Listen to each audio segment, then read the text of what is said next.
Hey, what's up guys, this is Brawl here. And now after doing One Piece, now moving on to Food Wars. And now continuing from Food Wars, we're about to get an answer. The result of the winner between Soma and Kuni. It's pretty much split between both ways. We don't know, we were about to get an answer until one of the judges saying that somehow a strange new twist came into play. And we lived on a cliffhanger here on who was going to be the winner. We'll be getting an answer here, so let's get right to it. In no translation note, this is a pun using the word soba. Soba can refer to the noodles, but it can also mean near or beside. Why is it from this dish only? An even stronger soba flavor than before. Came through. What is he talking about? But no matter how you slice it between the two of them, Kuni-senpai is far more proficient at preparing soba, isn't she? That's true. Very true. Ooh, that's a nice fan right there. I got a message on my phone.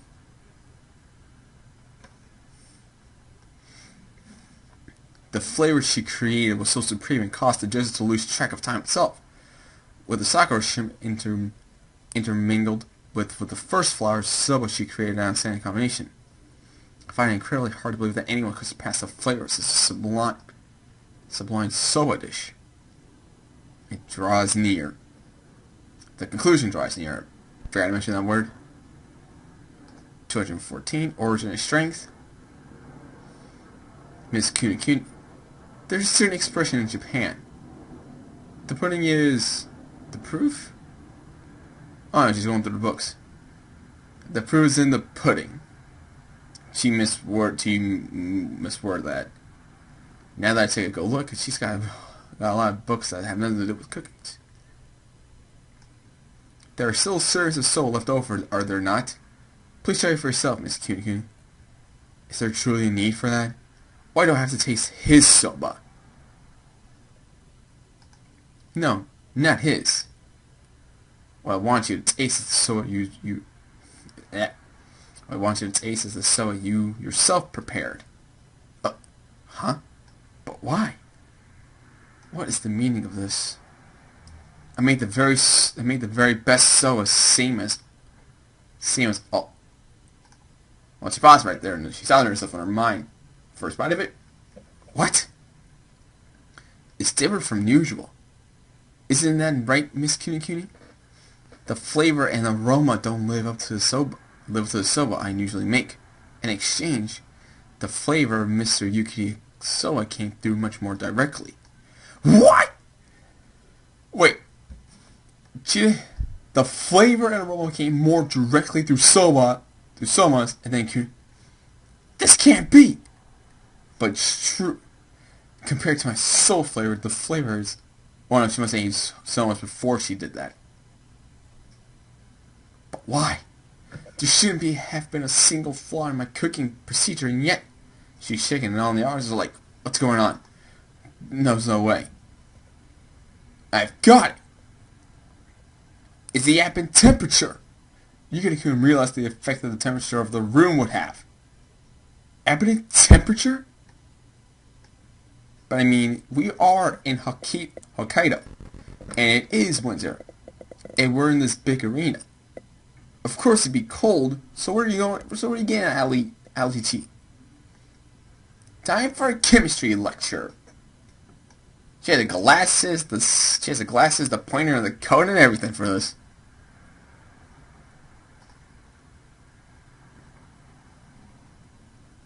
Huh.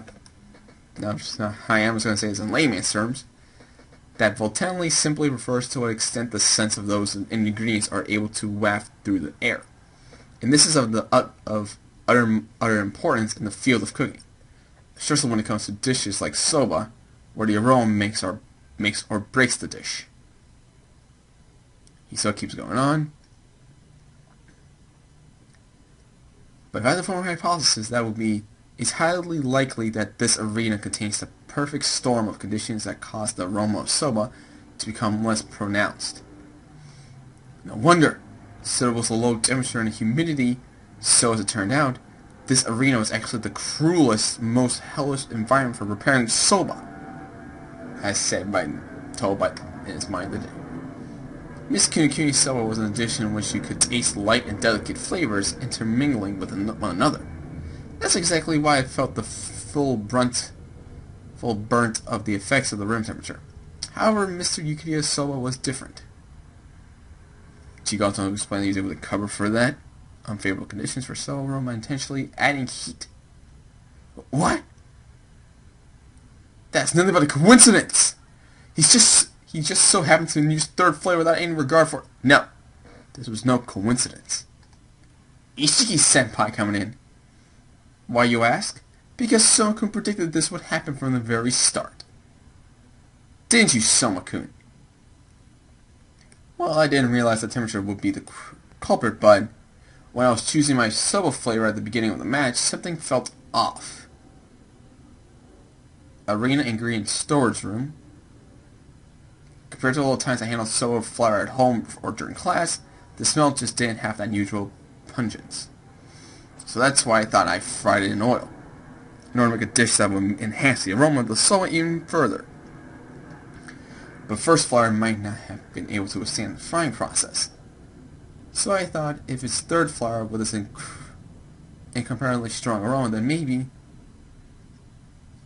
and in doing so, even in these conditions, that emptied the flavor and aroma of the soba, I'd still be able to deliver that as savory soba goodness to our venerable judges, you know? What's wrong? Was it something I said? By the way, mind if I give your soba a try, senpai? Mind if I give your soba? You can eat as much as mine if you like. Now then, on the other hand, Kuno. When soba was chosen as the theme, did the thought of your using second or third flour concur to you even for a moment? What?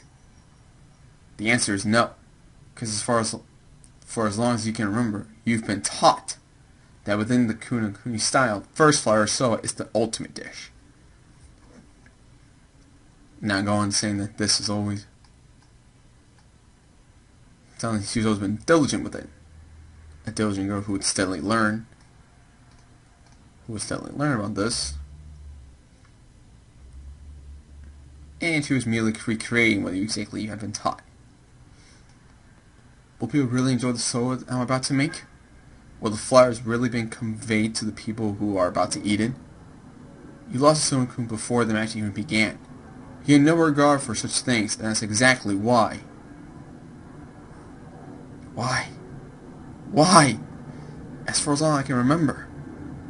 I trained day in and day out, also that I can make the perfect soba, and yet... Tell me, Soma, how are you able to see that far ahead and do all that? I just can't understand.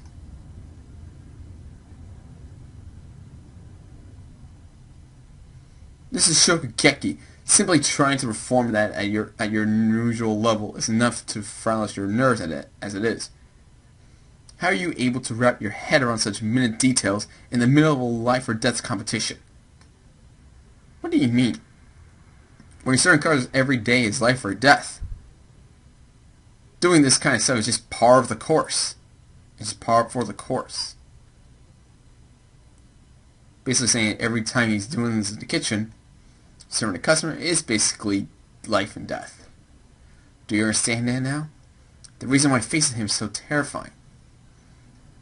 For the sake of his customer's enjoyment, he can and will realize and carry out any variations necessary. He's constantly playing things by ear and adapting to the moment.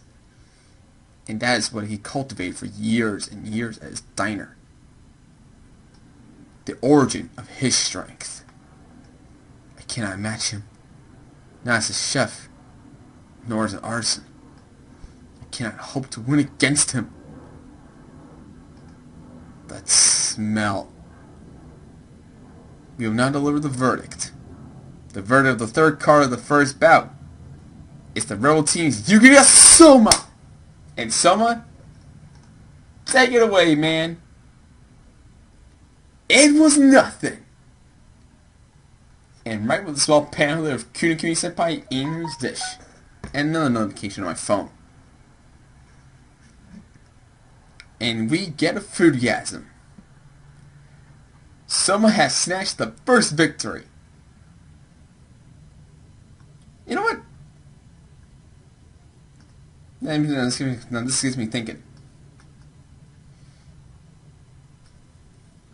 If someone won this match, we still have to wait for the results of the last two. Judging from the way how Ishiki Senpai was still in the chapter, or at least for the few chapters beforehand, he will be next, and then the third match will be following suit. Now, someone has beaten one of the Elite 10. He has beaten Iza and now Kunikuni. He's moving up in the world now, isn't he? But that was Food Wars. So until next week, let me start ending it all over again. Until next week, leave a like, subscribe, comment below, share with a friend, and I'll see you all then. Laters!